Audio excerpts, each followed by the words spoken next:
there are limitations on the recovery of remedies. The parties can agree in their contract to certain remedies. We call this liquidated damages.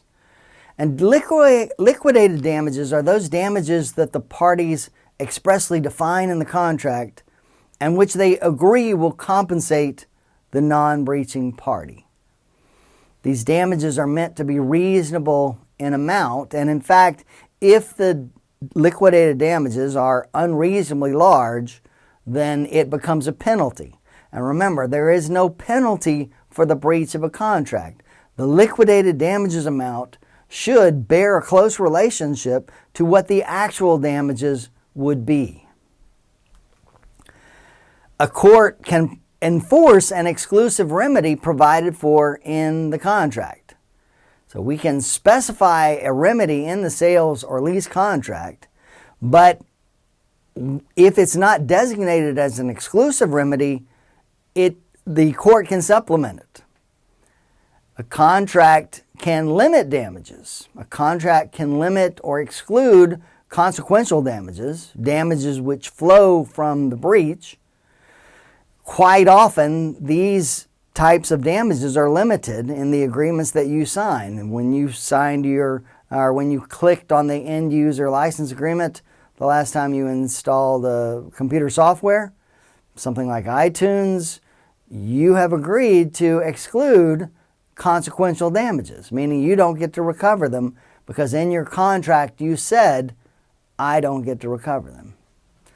There may also be state statutory remedies in certain situations. Let's look at monetary damages.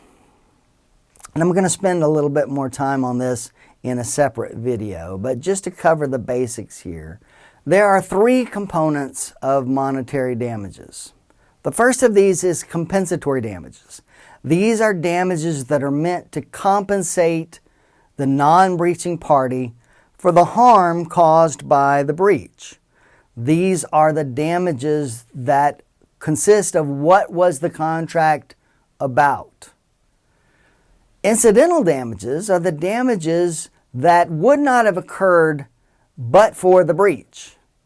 So if we have an agreement where you're going to provide me with certain items and you fail to do so, and I've got to go out on the market and buy substitute items, I'm going to be entitled to the difference between contract price and market price. That's my compensation. That's my compensatory damage. But it cost me time and money to go out and find those goods, to find substitute goods.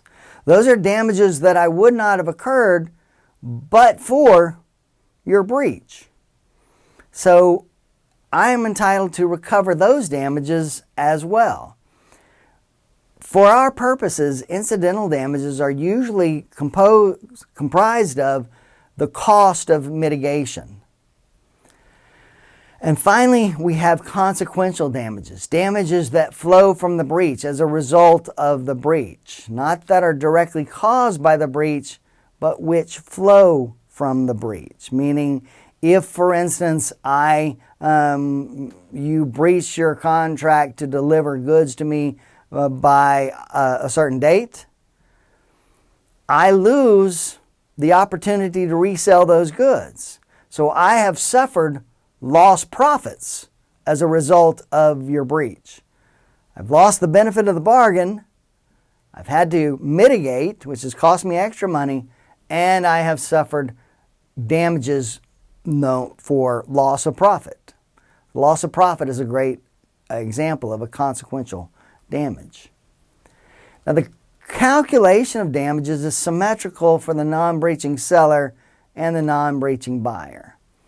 Monetary damages can be calculated based on a formula. The difference between contract price and market price.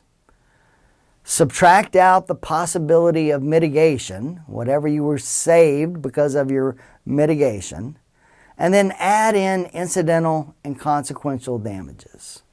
And again, mitigation consists of either resale, when the seller is involved, or cover, which is purchase of substitute goods by the buyer. So in conclusion, what did we learn in this lecture? The UCC provides remedies for breach by the buyer. The UCC provides remedies for breach by the seller. And there are limitations on remedies. Thanks a lot. I look forward to seeing you again.